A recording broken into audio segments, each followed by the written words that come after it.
नमस्कार, भारत के पहले digital mobile news channel metro TV में आपका स्वागत है। मैं हूं अनामिका। बुलेटिन की शुरुआत करते हैं आज की हेडलाइन से। कश्मीर हिंसा पर वेंकैया नायडू की पाकिस्तान को दो टूक, पाक को छोड़ देनी चाहिए, ऐसी चाल नहीं बदला रवैया तो सरकार तय नीति पर करेगी विचार। तंजानिया के राष्ट्रपति मागुफाली से पीएम मोदी ने की मुलाकात, दोनों ने मिलकर बजाया ड्रम, दोनों देशों के बीच होंगे कई अहम समझौते। महाराष्ट्र मंत्रिमंडल विस्तार पर छिड़ा महासंग्राम, नाराज पंकजा ने वर्ल्ड वोटर समिट में हिस्सा लेने से किया इंकार, सीएम फडणवीस ने सीनियर नेता बता हिस्सा लेने की दी नसीहत। यूपी चुनाव से पहले बीएसपी को लगा एक और तगड़ा झटका, पूर्व विधायक रविंद्रनाथ त्रिपाठी ने छोड़ी पार्टी, मायावती पर टिकट बेचने का लगाया आरोप। और वेस्टइंडीज के साथ अभ्यास मैच में राहुल शिखर और रोहित ने ठोका 50, कैप्टन कोहली हुए फेल। एटिंगा में 21 जुलाई से होगा पहला टेस्ट मैच। और आप देखते हैं आज की 5 बड़ी खबरें।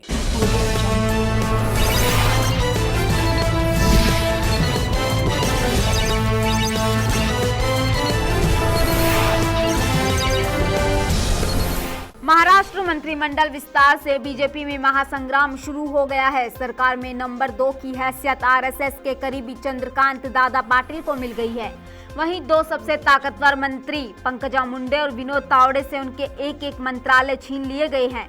पंकजा अपनी लड़ाई ट्विटर पर ले गई और लिखा, सिंगापुर में हो रहे वर्ल्ड वोटर लीडर समिट में मुझे हिस्सा लेना था, लेकिन चूंकि मेरा मंत्रालय हटा लिया गया है, इसलिए अब मैं इस समिट में हिस्सा नहीं ले रही हूँ। पंकजा के पलटवार से रूस यात्रा पर गए मुख्यमंत्री देवेंद्र फडणवीस ने भी ट्वीट से उन्हें ही समझाया। वरिष्ठ नेता होने के नाते महाराष्ट्र सरकार के प्रतिनिधि के तौर पर आपको वर्ल्ड वोटर लीडर समिट में हिस्सा लेना चाहिए। हालांकि ट्वीट पर टकराव के बाद पंकजा मीडिया के सामने नहीं आ रही है। तावड़े भी कैमरों को टाल रहे हैं। हिजबुल मुजाहिदीन कमांडर बुरहान वानी के मारे जाने का विरोध पर सूचना और प्रसारण मंत्री वेंकैया नायडू ने कहा कि बुरहान वानी हिजबुल मुजाहिदीन का कमांडर था। कैसे किसी भारतीय की ऐसे व्यक्ति से सहानुभूति हो सकती है। बेहद हैरान हूँ कि कुछ लोग एक आतंकी के प्रति सहानुभूति रखने वाले तथा कथित प्रदर्शनकारियों का समर्थन करने की कोशिश कर रहे हैं। केंद्र और राज्य सरकार मिलकर स्थिति से निपटेंगे। जम्मू कश्मीर में हालात जल्द सामान्य होंगे। कुछ लोग जो हमारे पड़ोसी से प्रेरित है गड़बड़ियां पैदा कर रहे हैं। नायडू ने कहा कि पाकिस्तान को ऐसी चाल छोड़ देनी चाहिए। वे अपने प्रयास में सफल नहीं होंगे, लेकिन अगर पाकिस्तान ऐसा करना जारी रखता है तब सरकार को अपनी नीतियों के बारे में सोचना होगा। बीएसपी मुखिया मायावती पर चुनाव में टिकटों की नीलामी करने का आरोप लगाते हुए एक और नेता और पूर्व विधायक रविंद्रनाथ त्रिपाठी ने पार्टी को छोड़ दी है। जौनपुर जिले के बरसठी विधानसभा सीट से विधायक रह चुके त्रिपाठी ने आज यह आरोप लगाया कि बीएसपी सुप्रीमो मायावती बाबा साहब भीमराव अंबेडकर और पार्टी के संस्थापक काशीराम के मिशन से भटक गई है। त्रिपाठी ने आरोप लगाया कि बीएसपी अब गुंडा माफिया और पूंजीपतियों की पार्टी बन गई है। मायावती का अब नारा है, जिसकी जितनी थैली भारी उसकी उतनी हिस्सेदारी। गौरतलब है कि अभी कुछ ही दिन पहले बीएसपी के 2 बड़े नेताओं स्वामी प्रसाद मौर्य और आरके चौधरी ने भी मायावती पर टिकटों की नीलामी का आरोप लगाते हुए पार्टी छोड़ दी थी। प्रधानमंत्री नरेंद्र मोदी 4 देशों के अफ्रीका दौरे के तीसरे पड़ाव में तंजानिया पहुंचे हैं। दार एस सलाम में पीएम मोदी का औपचारिक स्वागत किया गया। उनके अफ्रीका दौरे का मकसद इस महाद्वीपी के साथ संबंधों और खासकर आर्थिक रिश्तों को विस्तार देना है। पीएम ने यहां तंजानिया के राष्ट्रपति जॉन पोम्बे जोसेफ मागुफुली से मुलाकात की।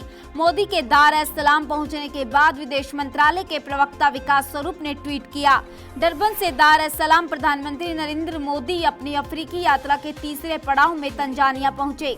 स्वरूप ने कहा कि हवाई अड्डे पर तंजानिया के प्रधानमंत्री कासिम मजालीवा और विदेश मंत्री बर्नार्ड मेम्बे ने मोदी की अगवानी की। इस दौरान यहाँ मौजूद बच्चों ने भारत और तंजानिया के झंडे लहराकर पीएम मोदी का स्वागत किया। पीएम ने भी उनके पास जाकर उनका हाथ मिलाया।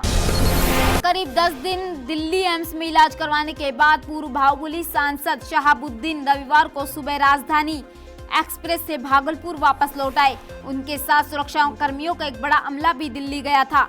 कमर दर्द की शिकायत के बाद आरजेडी के इस बाहुबली नेता को 29 जून को दिल्ली एम्स में ले जाया गया था। दिल्ली ले जाते समय शहाबुद्दीन जिस तेजी से नवगछिया स्टेशन पर ओवरब्रिज की सीढ़ियां चढ़े और उतरे थे, साथ में चल रहे पुलिसकर्मी भी अवाक रह गए थे।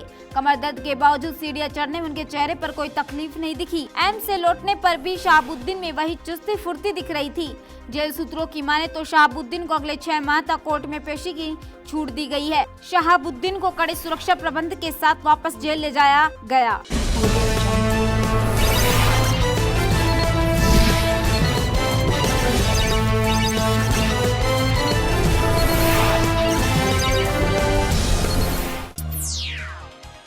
टीम इंडिया और West Indies cricket board president 11 के बीच खेले जा रहे पहले प्रैक्टिस मैच के पहले दिन मेहमान टीम की ओर से केएल राहुल, शिखर धवन और रोहित शर्मा ने 50 जड़े, तो वही कैप्टन विराट कोहली महज 14 रन बनाकर आउट हो गए।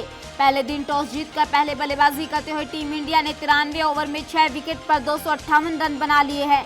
टीम इंडिया के लिए राहुल और धवन ने पारी का आगाज किया। दोनों ने 27 ओवर में 93 रन जोड़े। 51 रन बनाकर धवन रिटायर्ड हट हुए और बल्लेबाजी करने चेतेश्वर पुजारा उतरे। राहुल भी हाफ सेंचुरी पूरे करते ही रिटायर्ड हट हो गए। बल्लेबाजी करने आए कप्तान कोहली 40 गेंद पर 14 रन बनाकर स्पिनर जोमेल वरिकन का शिकार बने। अमरनाथ यात्रा रविवार को लगातार दूसरे दिन भी बाधित है। जम्मू से घाटी में किसी भी तीर्थयात्री को जाने की अनुमति नहीं है। एक वरिष्ठ पुलिस अधिकारी ने बताया कि किसी भी तीर्थयात्री को कानून और व्यवस्था की स्थिति बनाए रखने के लिए रविवार को जम्मू के भगवती नगर यात्री निवास से कश्मीर जाने की अनुमति नहीं दी जाएगी। अधिकारी ने बताया कि हालांकि सुरक्षा कारणों से जम्मू से घाटी में यात्रियों को जाने की अनुमति नहीं है, लेकिन जो लोग पहले ही बालटाल और नुनवान पहलगाम के शिविरों में पहुंच गए हैं, शनिवार को उनकी यात्रा जारी रखी गई। गौरतलब है कि अनंतनाग जिले में सुरक्षा बलों के साथ मुठभेड़ में शनिवार को हिजबुल कमांडर बुरहान वानी को मार गिराया था, जिसके बाद घाटी में मोबाइल इंटरनेट सेवाएं बंद कर दी गई। खबरों के सफर में फिलहाल इतना ही। देश दुनिया की पल पल की खबरें हम आप तक पहुंचाएंगे एक नए अंदाज में आपके मोबाइल फोन के माध्यम से। तो आप जुड़े रहिए मेट्रो टीवी से। तब तक के लिए नमस्कार।